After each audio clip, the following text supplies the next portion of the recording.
Comme beaucoup de spectateurs de ma génération, ma première rencontre avec Woody Allen a eu lieu en plein cœur de Manhattan. Je me souviens avoir ressenti une intense émotion à l'ouverture du film, dans un noir et blanc rêvé, au son de la Rhapsody in Blue de Gershwin.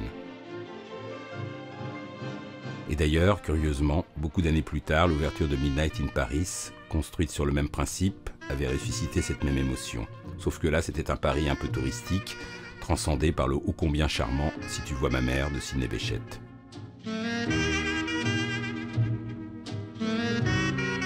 Et oui, vous devez vous en douter, qui dit Woody Allen dit jazz et si possible jazz un peu ancien. Comme dans Woody et les robots, où c'était Woody lui-même et quelques amis qui interprétaient un score qui réinventait le slapstick.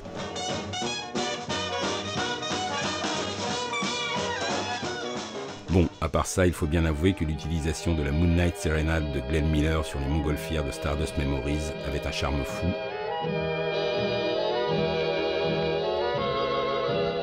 Tout comme d'ailleurs cette balade à la clarinette sur ce baiser fougueux entre Jesse Eisenberg et Kirsten Stewart dans Café Society qui m'attirait irrésistiblement. Bon, dans un autre registre, Billie Holiday sur un défilé de mode new-yorkais dans Celebrity, c'était pas mal non plus.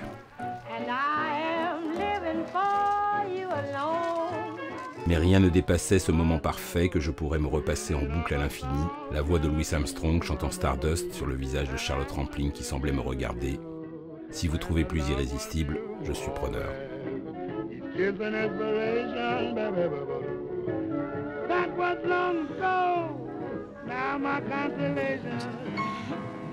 Quant aux caravanes de Duke Ellington dans Alice, il me faisait un effet un peu différent, genre euphorisant.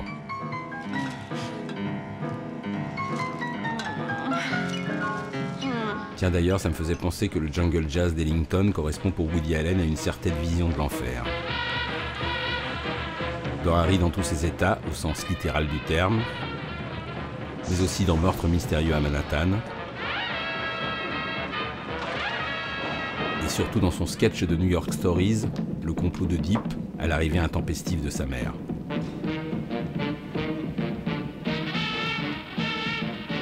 L'enfer, en effet. Bon, dans un registre assez différent, j'aimais assez ce morceau très catchy du Ramsey Lewis Trio à l'ouverture de L'Homme Irrationnel.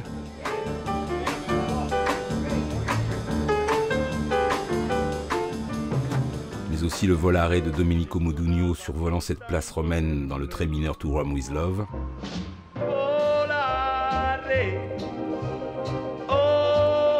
Et encore plus la voix d'Astrud Gilberto dans cette scène pour le moins torride.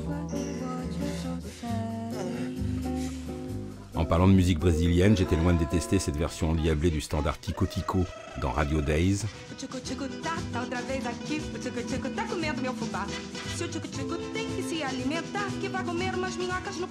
Mais dans le même film, j'aimais encore davantage cette magnifique danse domestique sur une chanson de la grande Carmen Miranda.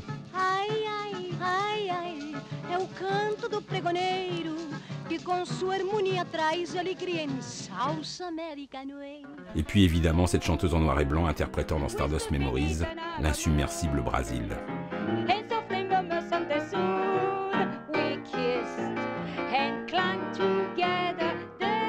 Des chanteuses, il y en avait bien d'autres dans les films de Woody Allen, en particulier celle très classe de La Rose pourpre du Caire que j'aurais bien aimé rejoindre de l'autre côté de l'écran.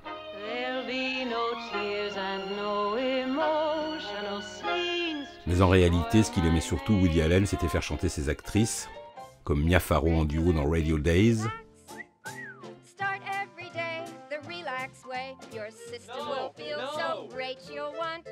ou mieux encore la délicieuse Diane Keaton et cette très belle interprétation dans Annie Hall qui me faisait craquer.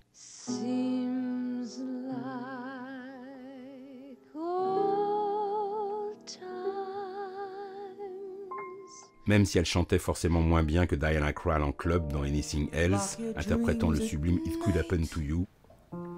It could happen to you. Une chanson que Woody doit beaucoup aimer puisqu'on la réentend dans son dernier film A Rainy Day in New York.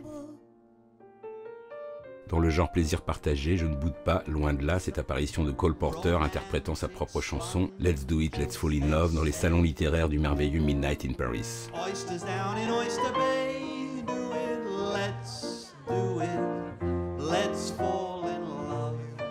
Évidemment, le crooner italo-américain Luca Nova dans Broadway Danny Rose était très loin de me laisser indifférent. Dans son genre, je le trouvais même très touchant.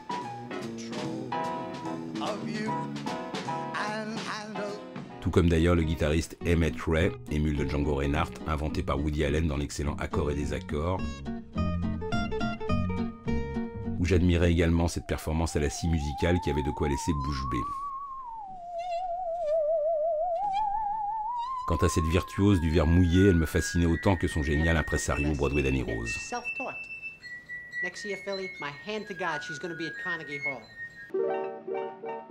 Bon, chez Woody Allen, la musique allait se nicher un peu partout. La preuve, ce harpiste qui cherche un lieu pour répéter dans Bananas. Oh, excuse me, señor. Au passage d'ailleurs, Bananas est un des rares Woody Allen qui bénéficie d'une musique originale signée par le grand Marvin Hamlisch. Une musique dont j'appréciais particulièrement les accents franchement aphrodisiaques. Tout comme celle de Mandel Lowe, elle aussi originale dans tout ce que vous avez toujours voulu savoir sur le sexe sans jamais oser le demander. Et plus particulièrement dans ce moment épique et inoubliable.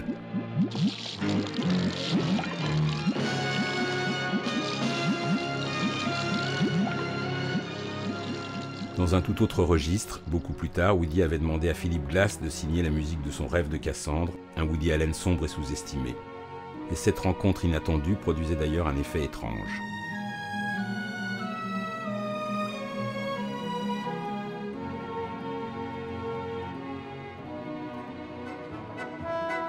Dans Ombre et brouillard, Woody Allen avait utilisé du Kurt Weill, et là, je peux le dire sans me tromper, ça marchait du tonnerre.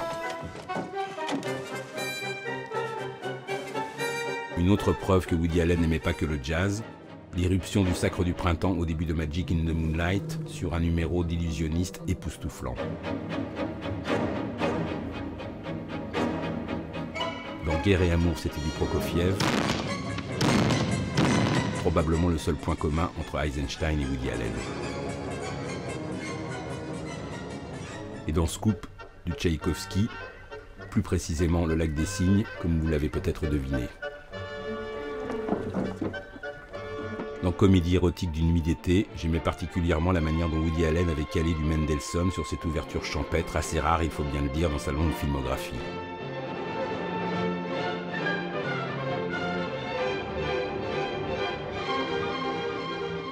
Quant au 15e quatuor en sol majeur de Schubert, il est inoubliable dans cette séquence de Crimes et délits, un chef-d'œuvre, où le génial Martin Landau découvre le corps inanimé d'Angelica Houston.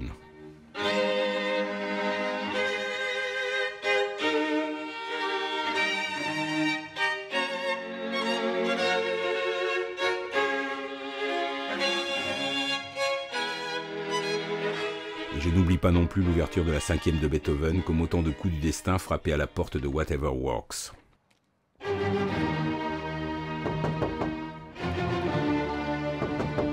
Une 5e de Beethoven qu'on retrouvait au début de Celebrity, un film que je vous engage à redécouvrir, ne serait-ce que pour cette éblouissante ouverture.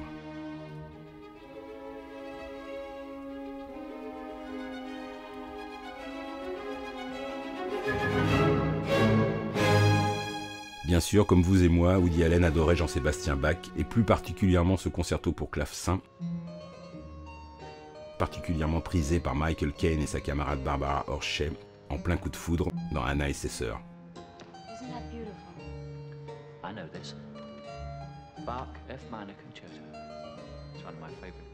Du Bach, il y en avait aussi dans L'Homme irrationnel, où Emma Stone faisait son petit effet au piano, tout comme Chloé Sevigny en duo dans Melinda et Melinda.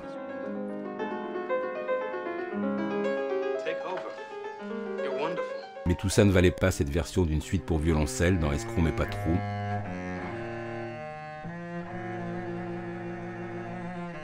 Qu'il valait mieux interrompre pour laisser place au versant morbide de Caruso dans Match Point,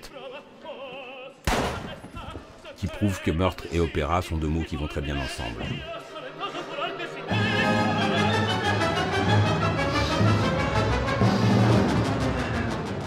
Mais douche et opéra, ça marche pas mal non plus, en tout cas si on en croit les performances de ce chanteur exceptionnel dans tous les sens du terme, dans le meilleur moment de To Rome With Love.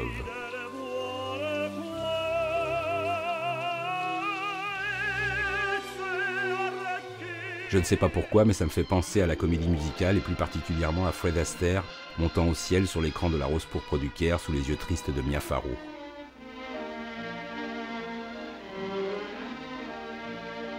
On peut dire que la comédie musicale c'était vraiment un fantasme de Woody Allen au point qu'il s'était donné le beau rôle dans une scène que j'adore de Stardust Memories.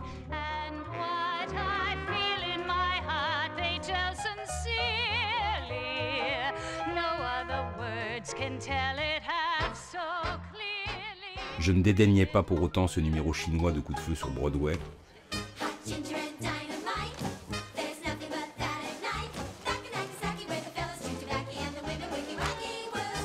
Et encore moins le ballet minélien de Tout le monde dit I Love You, où Woody Allen et Goldie Hawn se prenaient pour Gene Kelly et Leslie Caron dans Un Américain à Paris.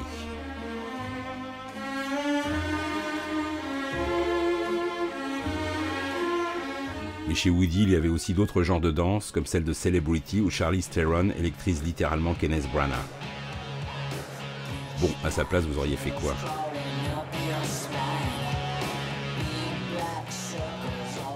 Ce qui me faisait penser à cette autre scène de danse dont vous allez rencontrer un sombre et bel inconnu que Anthony Hopkins a l'air d'apprécier très modérément.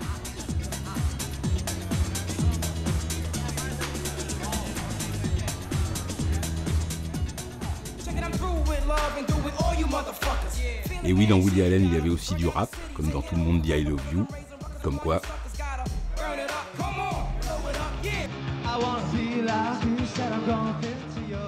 Et même du punk dans Anna et ses sœurs, de là à dire que Woody appréciait, c'est une autre histoire.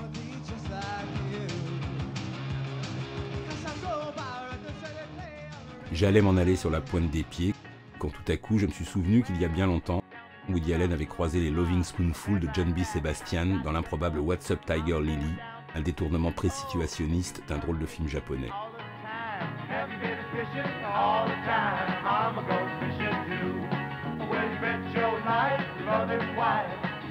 Revenir aux sources avec les Loving Spoonful, ça m'allait parfaitement, surtout en compagnie de cette ébouriffante danseuse japonaise avec qui, je peux vous le confirmer, je suis vraiment ravi de vous quitter.